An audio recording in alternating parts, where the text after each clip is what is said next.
Dawn over Eastern Europe. The horizon burns faint red above the frozen plains of Poland. A low hum spreads through the sky. Steady, mechanical, endless. Within minutes, the hum turns into a swarm.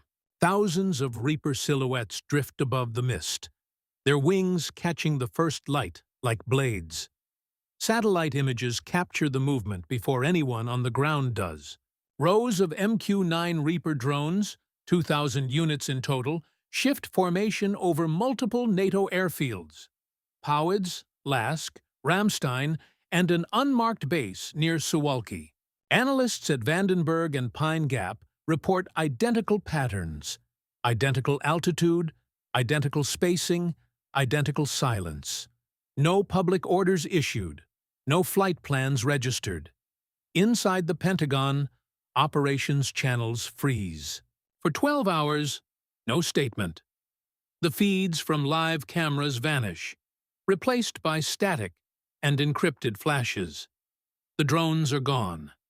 Every last Reaper disappears from radar grids stretching from Germany to Estonia. Across Europe, radar operators call it a blackout. Russian early warning arrays in Kaliningrad light up with ghost signals. Fast, erratic, impossible to triangulate. Commanders in Minsk and Smolensk report metallic echoes that move faster than known UAV signatures. Some signals loop back, others vanish mid-pulse. On the monitors in Brussels, NATO intelligence officers replay the same 47 seconds of footage. The last confirmed frame before the swarm dissolved into the clouds. No transponders, no heat trail. Only one repeating line of code transmitted on the shared defense frequency, a nomad protocol. Civil airspace controllers in Latvia reroute traffic.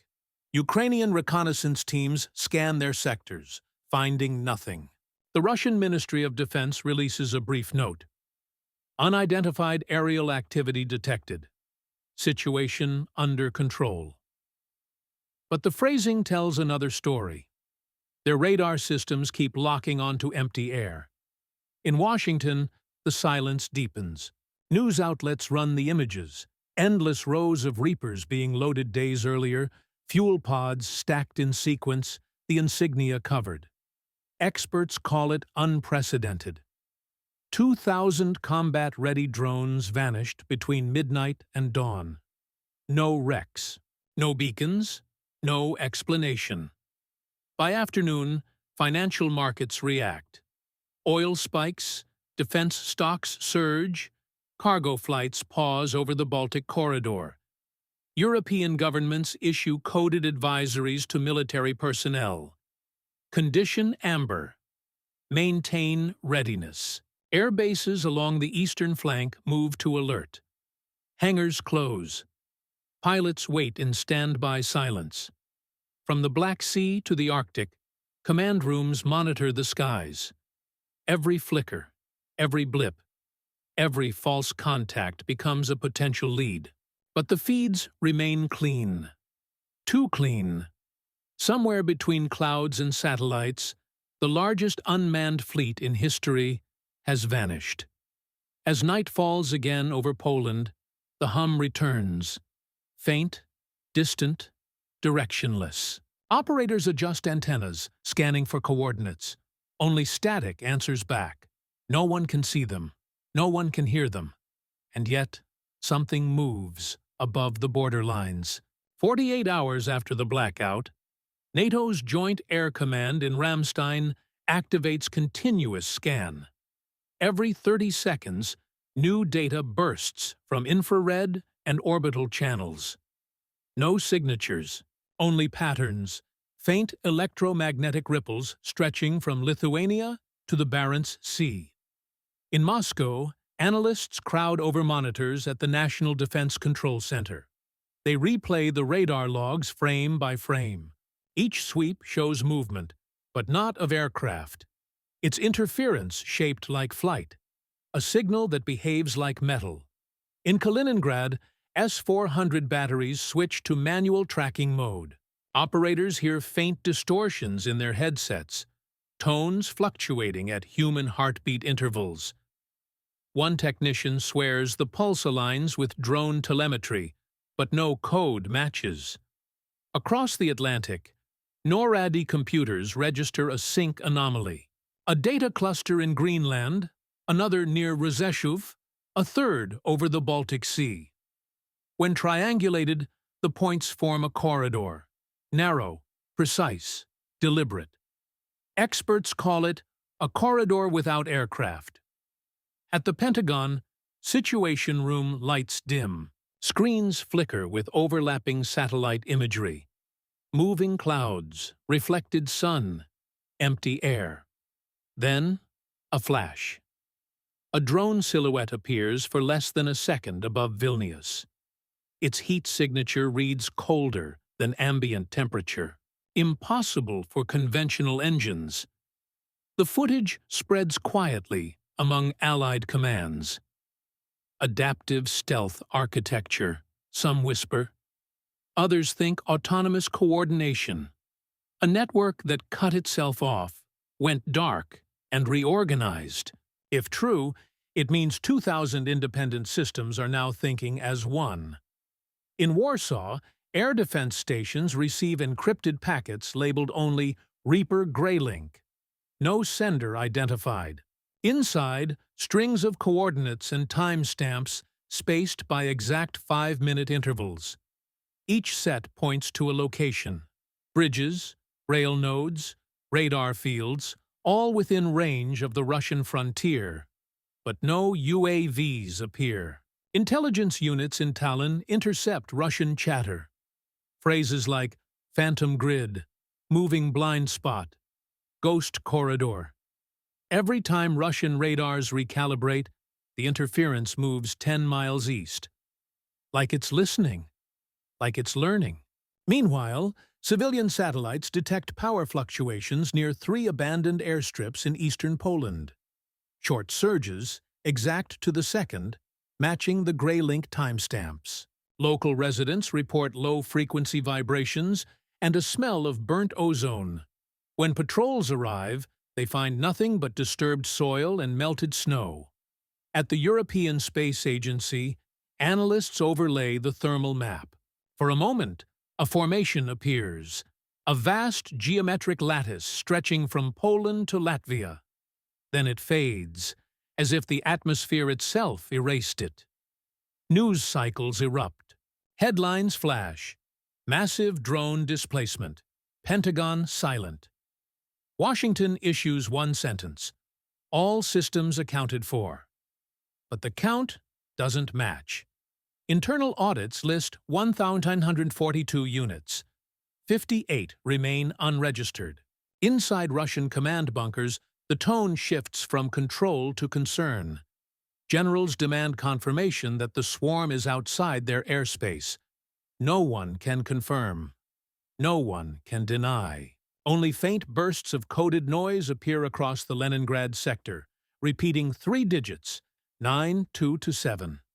Analysts trace the signal origin to a zone of overlapping weather fronts, radar blind. A perfect hiding field. Satellites refocus. The image clears for an instant. There, hundreds of faint shadows gliding low over frozen rivers, heading east. The screen freezes. The operator leans closer. In the corner, a timestamp appears. Local time, 04:12. Underneath, a new tagline flashes in automated script. Operation Nomad, Phase 2. And then the feed cuts to black. 3 weeks after the disappearance, the skies above northern Europe fall silent again. No echoes, no pulses, no anomalies. Then, one night, the signal returns. Clear, structured, deliberate. A single transmission reaches every Allied command network simultaneously. Its encryption matches Pentagon deep link protocols, last used for strategic deterrence drills. The message is 23 words long. Nomad protocol active. Unmanned Strategic Defense Grid Online. Objective: Stabilization. Across the continent, control screens light up in sequence. Powidz, Lask, Ramstein, Rzeszów, Mihail Kogalnicianu. Each terminal confirms remote synchronization. The swarm is back, not as aircraft, but as an integrated system. A live, autonomous perimeter of observation and defense. From the Black Sea to the Baltic, more than 2,000 Reapers orbit invisible corridors at 20,000 feet. Their sensors cross-link in real time, forming what strategists call the sky wall. It is not an attack fleet. It is a living shield, designed to monitor, predict, and neutralize threats before they reach populated zones. Military engineers reveal fragments of the design. Each drone now carries atmospheric data arrays, radiation detectors, communication relays, and micro-reactive AI modules capable of real-time learning. Together they form a global mesh, recalibrating to minimize blind spots. For the first time in decades, the front line is digital, not geographic. European command centers report a 60% drop in unidentified incursions. Air traffic safety improves. Weather forecasting becomes faster, precise to the minute.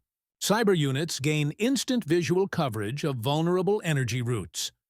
The drones, once instruments of war, now feed information into civilian resilience networks. In Poland, technicians train new response units, small mobile teams operating portable control hubs. Their tasks: monitor patterns, maintain signal integrity, and simulate drills for emergency deployment. Exercises shift focus from confrontation to coordination. NATO calls it integrated deterrence through transparency. The final report issued by the European Defence Council summarizes the outcome. The disappearance was a planned activation sequence. The network operates autonomously, but under encrypted oversight. Its primary purpose: deterrence, environmental awareness, and rapid disaster response. For the global community, the lesson is clear. Technology built for division can evolve into protection when guided by collective structure. Surveillance becomes prevention. Precision becomes safety. In universities and strategy centers, the operation becomes case study material. Analysts discuss the ethical architecture of autonomy, the fusion of military readiness with humanitarian capability. They call it the Reaper transition, from control to consciousness. Months later, the world grows quieter. Border tensions cool. Nations reallocate budgets from retaliation to prediction. The skywall remains above, silent but constant. An unseen equilibrium between power and prudence. For individuals, the meaning filters down in practical form. Awareness, preparation, adaptability. The same principles that stabilize nations apply to people. Routine readiness, measured discipline, balanced vigilance. Technology can amplify chaos or sustain order. The difference lies in intent and design. Health experts draw a parallel. Resilience requires systems that learn, not react. The same logic guides personal strategy. Strengthen, not strain. Anticipate, not fear. Simple actions build durable equilibrium. Sleep, movement, hydration, structured focus. What holds at a global scale holds within every individual network. Body, mind, community. The Reaper grid becomes metaphor and method. Connection as protection. Observation as stability. Awareness as peace. As the final transmission fades from the last active console, one message remains on screen. Mission complete. Deterrence sustained. Humanity online. And the sky, once filled with the noise of engines, settles into quiet precision. Not as threat, but as promise.